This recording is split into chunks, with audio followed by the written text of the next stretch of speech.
Assalamu alaikum students. It's me Zafar and you are watching CamScope. Thank you for joining.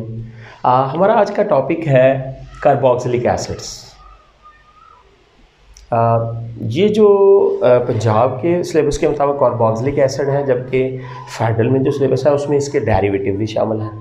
यहाँ पे हमने देखना है कार्बोक्सिलिक एसिड होते क्या हैं, इनकी जनरल फार्मूलाई क्या है, फिर हमने देखना है इनका नॉमेनक्लेचर, ठीक है, फिर हमने देखनी है इनकी एसिडिटी, इनके स्ट्रक्चर, इनकी रिएक्टिविटी और इनकी हमने प्रेपरेशंस डिस्कस करनी है। इनकी रिएक्टिविटी डिस्कस करने के बाद हमने इनका कोई ख़ास मेंबर जो सबसे इम्पोर्टेंट होता है आमतौर पे एसिटिक एसिड वगैरह डिस्कस करेंगे, उसकी प्रेपरेशन, उसकी रिएक्टिविटी और यूजेस देखेंगे हम।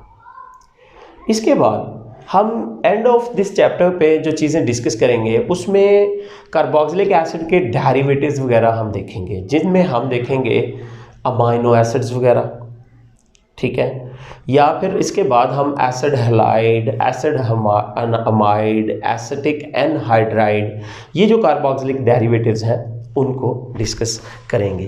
तो देखते हैं हम इनकी नॉमेनक्लेचर। सबसे पहले जनरल फार्मूला अगर देखा जाए तो RCOOH इनका जनरल फार्मूला है। जहाँ तक R का सवाल है तो R आपका कोई अल्काइल ग्रुप हो सकता है, इवन H भी हो सकता है आपका, ठीक है। ये वाला R जो है ये R और H ये भी हो सकता है, या फिर ये आपका R जो है यहाँ पे समटाइम्स ये एराइल ग्रुप भी होता है। जहाँ तक जनरल फार्मूले का सवाल है तो ये CnH2n+1 COOH ये इनका जनरल फार्मूला है। तो इनके जो एलिफैटिक डेरिवेटिव्स होते हैं monocarboxylic acid are called fatty acids. क्यों भाई? Aliphatic derivatives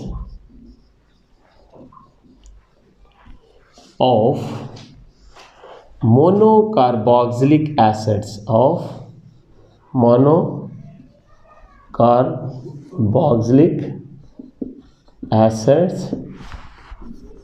are called fatty acid, क्योंकि ये फैटी एसिड का बिल्डिंग ब्लॉक है, ये बेसिक यूनिट जो है, इसलिए मोनोकार्बोक्सिलिक एसिड जो एलिफैटिक होते हैं they are named as fatty acids. और याद रखना है आपने, एरोमेटिक के मोनोकार्बोक्सिलिक एसिड डेरिवेटिव को कभी भी आप फैटी एसिड्स नहीं कह सकते। ये आपको एमसीक्यूज में भी समटाइम पूछा जा सकता है। फैटी एसिड्स में एलिफैटिक चेन का होना और एक कार्बोक्सिलिक एसिड ग्रुप का होना ज़रूरी होता है। अगर दो कार्बोक्सिलिक एसिड आ जाते हैं तो it's not fatty acid. Like मैं कहता हूँ कि मसलन ये कार्बोक्सिलिक एसिड है CH2COOH, ये di carboxylic acid, it's not fatty acids, it's not a monocarboxylic acid, this is called malonic acid. क्या कहते हैं इसको? Melanic acid. इन दो ग्रुप्स की वजह से ये वाला कार्बन जो है ये बड़ा इंपॉर्टेंस इख्तियार करता है, इसका एसिड बड़े इजीली रिमूव हो जाता है, इसका प्रोटॉन जो है ये एसिडिक बिहेवियर शो करता है ये वाला कार्बन। तो इसलिए मेलानिक एसिड बहुत ज़्यादा सिंथेसिस में इस्तेमाल होता है। इसके अलावा आपका कोई और डाई कार्बोक्सिलिक एसिड की अगर मैं बात करूं तो मैं ये लिख देता हूं सक्सेनिक एसिड, ठीक है। ये आपने पढ़ा हुआ है अल्केन्स की तैयारी में, अल्कीन्स वगैरह की प्रेपरेशंस में सक्सेनिक एसिड भी आपने, ये भी डाई कार्बोक्सिलिक एसिड है। आप अगर इनको नाम पे जाओ आयोपैक नेम तो 1,3 डाइओइक एसिड है ये आपका, 1,3 प्रोपेन डाइओइक एसिड, और ये है 1,4 ब्यूटेन डाइओइक एसिड। अच्छा, जहाँ तक इनकी कार्बोक्सिलिक की पोजीशनिंग का सवाल है तो डाई कार्बोक्सिलिक एसिड के केस में ऑब्वियसली ये टर्मिनल ही हो सकता है ये वाला ग्रुप, तो इसलिए इसकी नंबरिंग मेंशन करना इतना ज़रूरी नहीं होता है। तो आमतौर पे अगर ट्रिवियल नेम की बात की जाए या कॉमन नेम की बात की जाए कार्बोक्सिलिक एसिड की, तो इनके ओरिजिन पे हम इनको नाम देते हैं। मसलन ये फॉर्मिक एसिड, जिसको हम, हालांकि इसका नाम मीथानोइक एसिड होता है, ये फॉर्मिका से लफ्ज़ डिराइव है।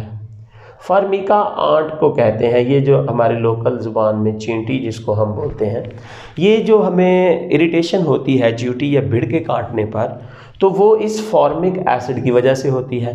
तो ये फॉर्मिका से, देखें केमिस्ट्रों के काम देखें, पहली दफ़ा इन्होंने फॉर्मिक एसिड को चींटियों बेचारियों को इन्होंने डिस्टिल किया, उनकी डिस्टिलेशन कर दी और वहाँ से ये फॉर्मिक एसिड इन्होंने एक्सट्रैक्ट किया था। तो इसी निस्बत से इसको फॉर्मिक एसिड कहा गया।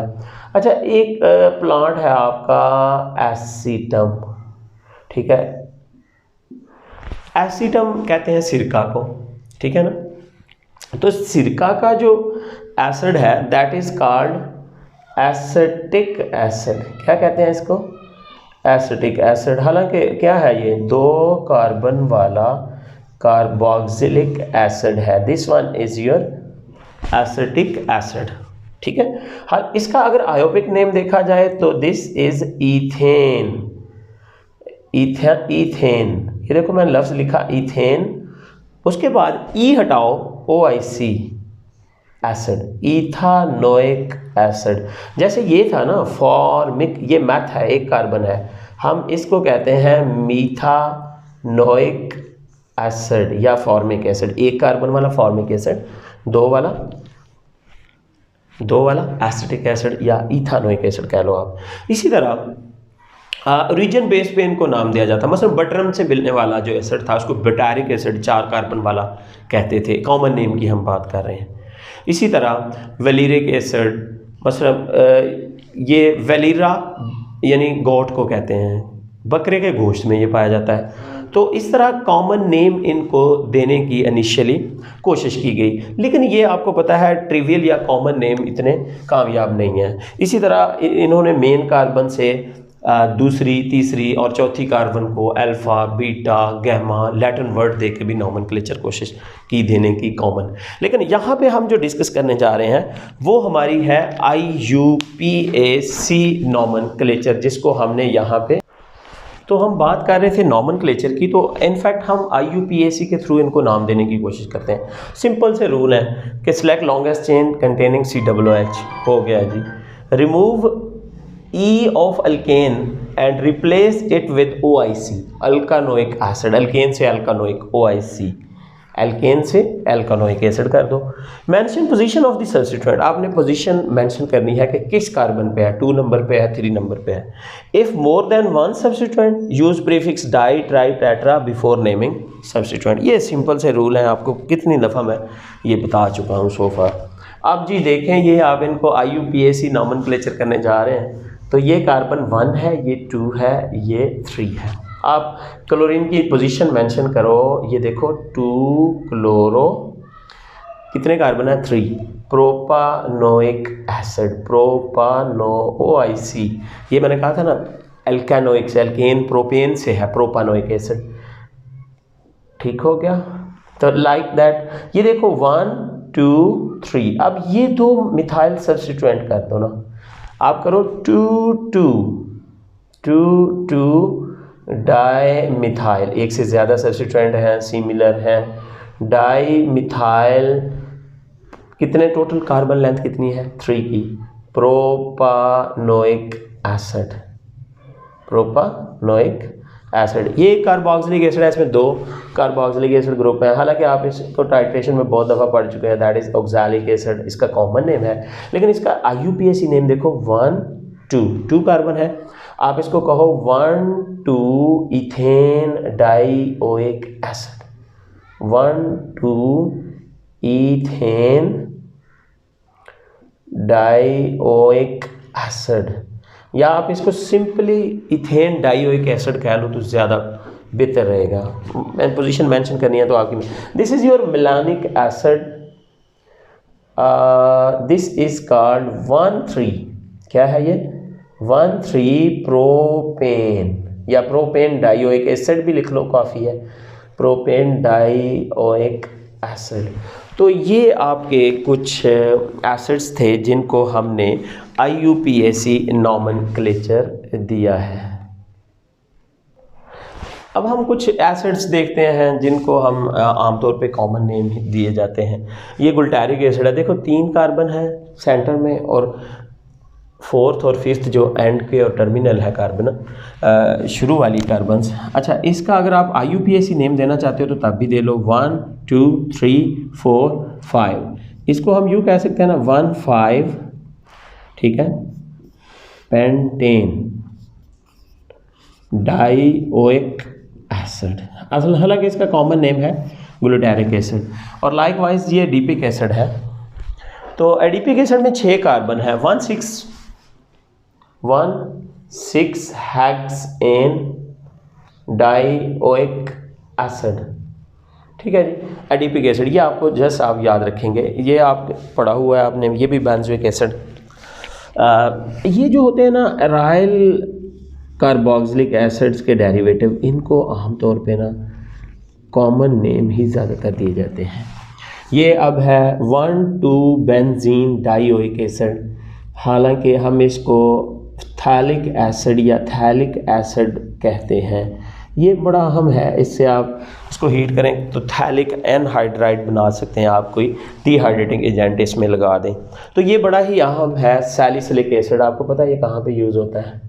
सैलिसिलिक एसिड, ये एस्पिरिन वगैरह की प्रेपरेशन में आप यही एसिड स्टार्टिंग मटेरियल के तौर पे यूज़ कर रहे होते हैं। तो ये था आपके कार्बोक्सिलिक एसिड और उनकी नॉमेनक्लेचर का एक ओवरव्यू। होप सो वीडियो आपको पसंद आई होगी। Thank you for joining, bye.